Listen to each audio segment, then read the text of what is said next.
풍요나 높은 지, 행복한 가정, 변함없는 우정, 또 고귀한 희생과 헌신, 굳건한 믿음, 이 모든 미덕들은 우리의 삶의 모습을 나타내고 때로는 인생의 성패를 결정하기도 합니다.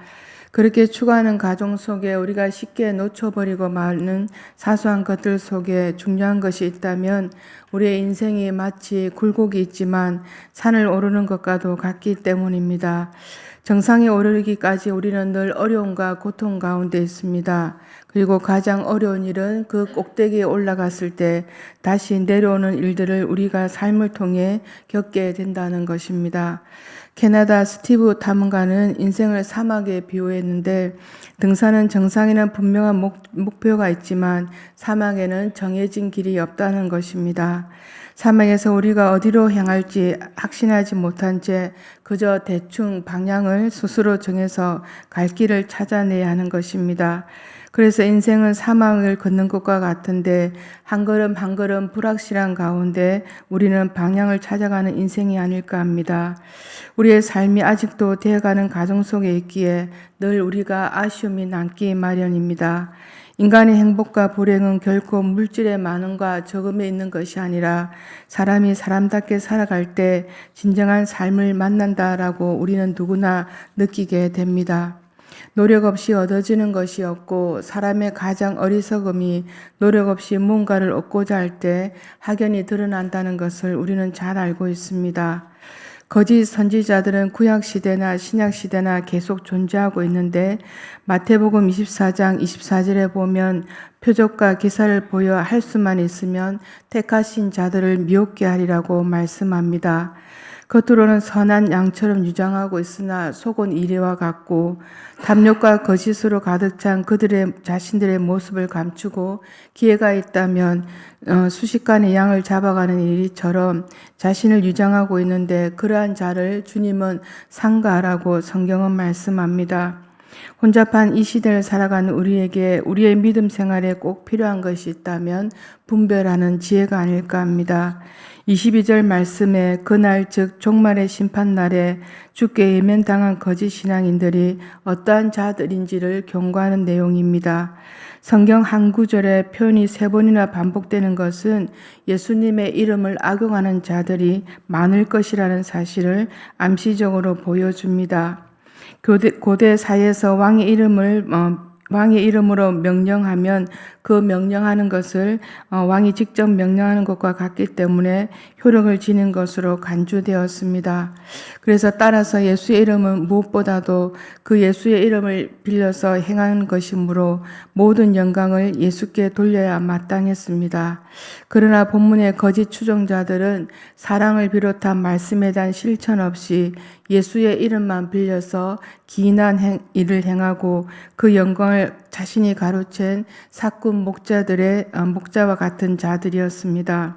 주여 주여라고 주님을 거푸 부르는 것을 보면 기도도 하고 열심을 내기도 하고 뜨겁게 주님을 섬겼음을 봅니다. 또 선지자의 일, 즉 진리를 가르치는 일을 하고 귀신을 쫓아내고 많은 권능을 행한 것을 보면 매우 큰 은사도 받고 또 교회 직분자 위치에 있던 이들이 분명합니다. 그러나 이들 고백 속의 내용 중에는 주여 주여 내가 주의 계명대로 하나님과 이웃을 내 몸처럼 사랑했다라는 고백은 전혀 담겨 있지 않습니다. 신앙이란 과연 어떤 모습을 띄어야 할까요?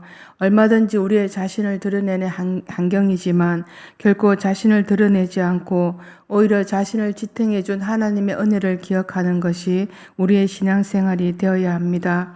굳이 내가 열매를 맺고자 하지 않아도 우리가 하나님의 말씀 위에 나의 신앙을 얹고 우리가 열심을 낼 때 열매는 자연스럽게 열려지는 것이 신앙생활이 아닌가 합니다. 큰 은사를 받고 사랑 없이 행하는 이들이 되기보다는 작은 은사라도 사랑으로 행하는 이들이 참된 성도임을 우리는 주변에서 보게 됩니다. 사랑은 하나님의 본질적인 성품이고 또 성도가 지녀야 할 성품의 증표입니다.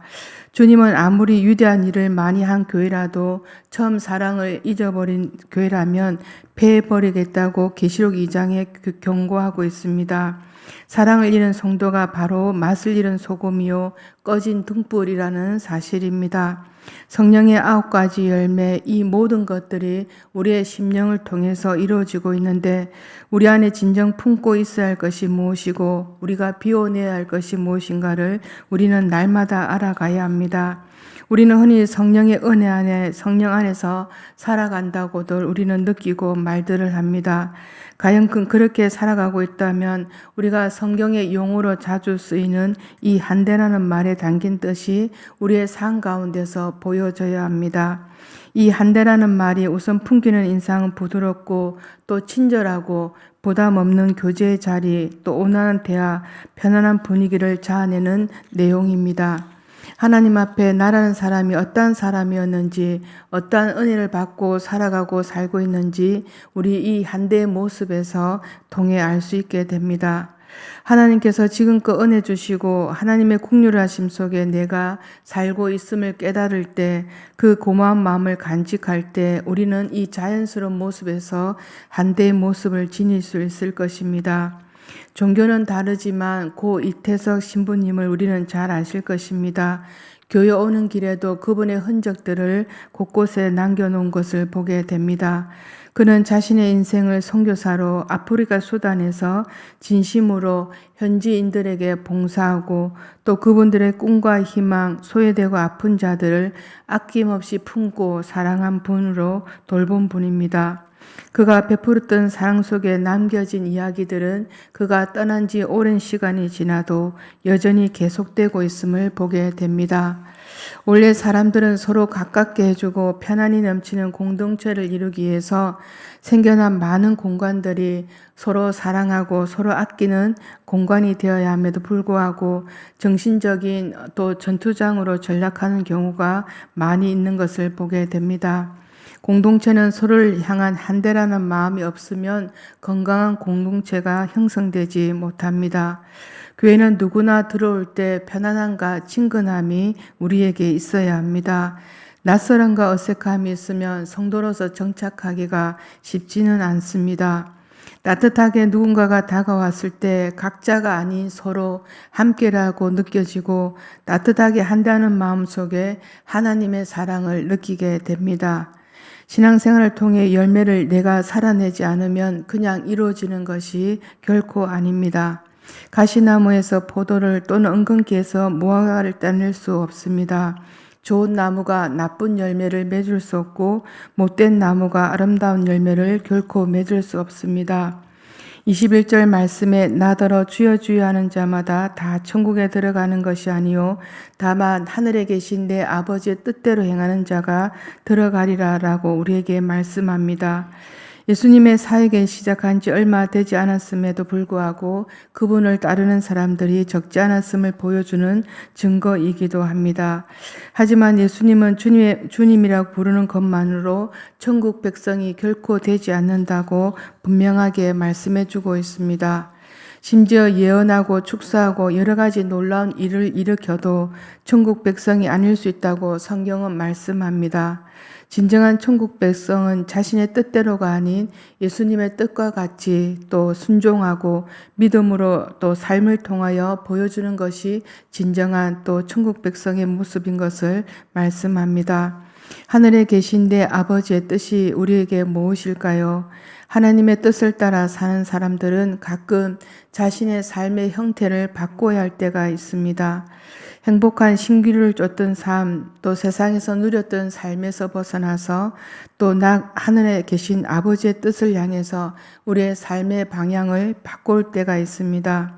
절제와 나눔, 돌봄과 섬김, 낯설음이 아닌 한대를 통해서 우리의 심령 가운데 깜깜한 마음이었다면 하나님의 사랑으로 빛으로 우리의 심령을 밝힐 때 우리는 하나님의 뜻을 따라 또 삶을 이뤄내는 것이라고 고백합니다.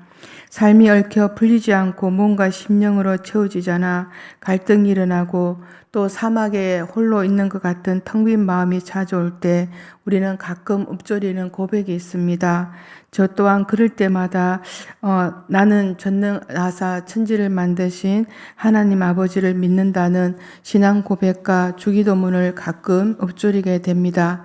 예배 때마다 고백되어지는 신앙 고백이 아니라 삶을 통해서 매 순간순간마다 고백되어져야 할 고백입니다. 우리 일상 속에 깃들어 있는 하나님의 숨결, 하나님의 손길, 인도하심이 우리에게 영적으로 예민해야 할 때인 것 같습니다.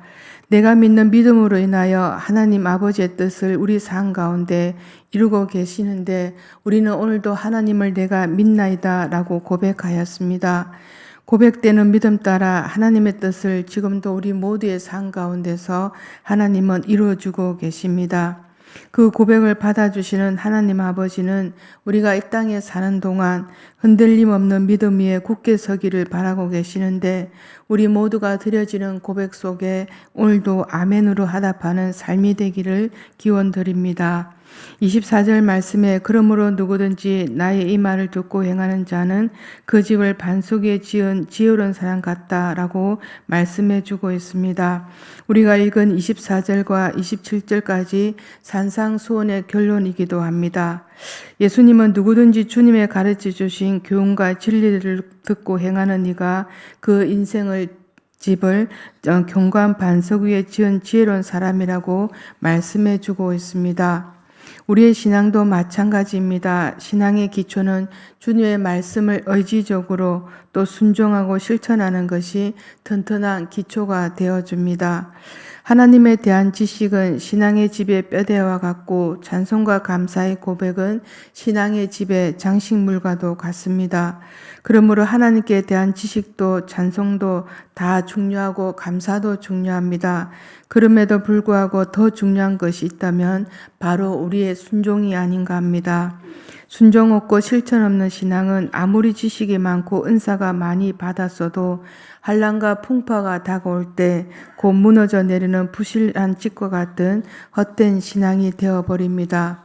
오늘도 삶을 향해 우리가 모두가 나아갈 때 나도록 주여 주여 하는 자마다 다 천국에 들어가는 것이 아니요 다만 하늘에 계신 내 아버지의 뜻대로 하는 자가 들어가리라 라고 우리에게 말씀해 줍니다.